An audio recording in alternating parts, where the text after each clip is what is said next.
아보카도 오일은 최근 건강 트렌드에서 필수 아이템으로 자리 잡았습니다. 하지만 단순히 좋다는 이유만으로 사용하고 계신다면 이 오일의 진정한 가치를 놓치고 있을지도 모릅니다. 아보카도 오일을 어떻게 제대로 섭취하고 신선하게 보관할 수 있는지 궁금하지 않으신가요? 오늘은 많은 분들이 건강 오일로 주목하고 있는 아보카도 오일에 대해 자세히 알아보겠습니다. 아보카도 오일 섭취 방법입니다. 아보카도 오일은 하루 약 15ml, 즉 1스푼 정도가 적당합니다. 이 작은 양이 어떻게 건강에 큰 영향을 미칠 수 있을까요? 사실 아보카도 오일에는 아보카도 과육의 영양소가 고스란히 농축되어 있어 이 정도의 양만으로도 충분한 효과를 볼 수 있습니다. 하지만 과다 섭취 시 부작용이 생길 수 있다는 점도 염두에 두셔야 합니다. 과유불급이라는 말이 있듯이 건강을 위해서라도 적정량을 섭취하는 것이 중요합니다. 아보카도 오일은 생으로 섭취할 때 가장 큰 효과를 발휘합니다. 샐러드 드레싱이나 요거트, 스무디 등에 1스푼 첨가해보세요.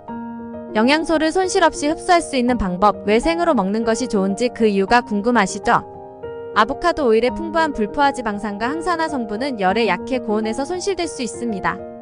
그렇기 때문에 생으로 섭취하는 것이 이 오일의 건강 효과를 최대한 누리는 방법입니다. 아보카도 오일은 파스타, 빵, 그릴드 야채 등 다양한 요리에 독특한 풍미를 더해줍니다.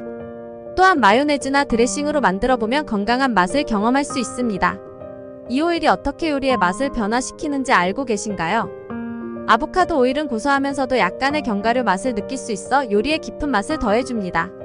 이를 통해 요리의 풍미를 한층 더 끌어올릴 수 있습니다. 아보카도 오일은 발연점이 높아 고온 요리에도 안성맞춤입니다. 발연점이란 오일이 연기를 내기 시작하는 온도를 의미하는데 아보카도 오일은 다른 오일에 비해 발연점이 매우 높습니다. 그렇기 때문에 튀김이나 볶음 요리에도 적합합니다. 발연점이 높다는 것은 요리할 때 건강에 해로운 물질이 적게 발생한다는 것을 의미하죠. 따라서 아보카도 오일은 조리 시에도 건강한 선택이 될 수 있습니다. 아보카도 오일 보관법에 대해서 알아보겠습니다.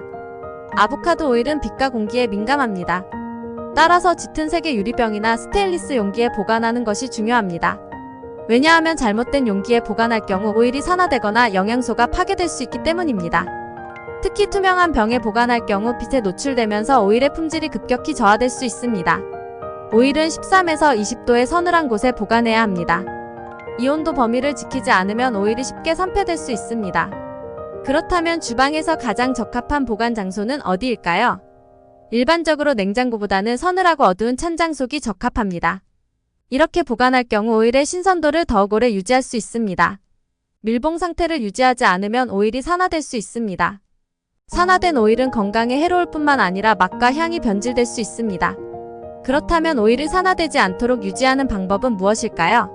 사용 후에는 꼭 뚜껑을 닫고 공기가 최대한 차단되도록 밀봉하는 것이 중요합니다. 또한 오일을 꺼냈을 때마다 병 안에 공기가 들어가지 않도록 주의하는 것도 좋은 방법입니다. 냉장 보관하면 오일이 응고될 수 있습니다. 하지만 걱정하지 마세요. 실온에 두면 원래 상태로 돌아옵니다. 그렇다면 왜 냉장 보관을 선택해야 할까요? 냉장 보관은 오일의 신선도를 더욱 오래 유지할 수 있는 방법이지만 사용 시에는 잠시 실온에 두어 오일이 다시 액체 상태로 변하도록 하는 것이 좋습니다. 실온 보관을 선택할 경우에는 서늘한 장소를 선택하는 것이 중요합니다. 아보카도 오일은 어떻게 섭취하고 어디에 보관하느냐에 따라 그 효과가 달라집니다. 오늘 소개해드린 내용을 바탕으로 아보카도 오일을 가장 잘 활용해보세요. 이 영상이 여러분의 건강관리에 도움이 되길 바랍니다. 오늘 영상이 유익하셨다면 구독과 좋아요, 알림 설정 부탁드립니다. 그리고 댓글로 여러분의 생각도 함께 나누어 주세요. 다음 영상에서는 더 유익한 내용으로 찾아뵙겠습니다. 감사합니다.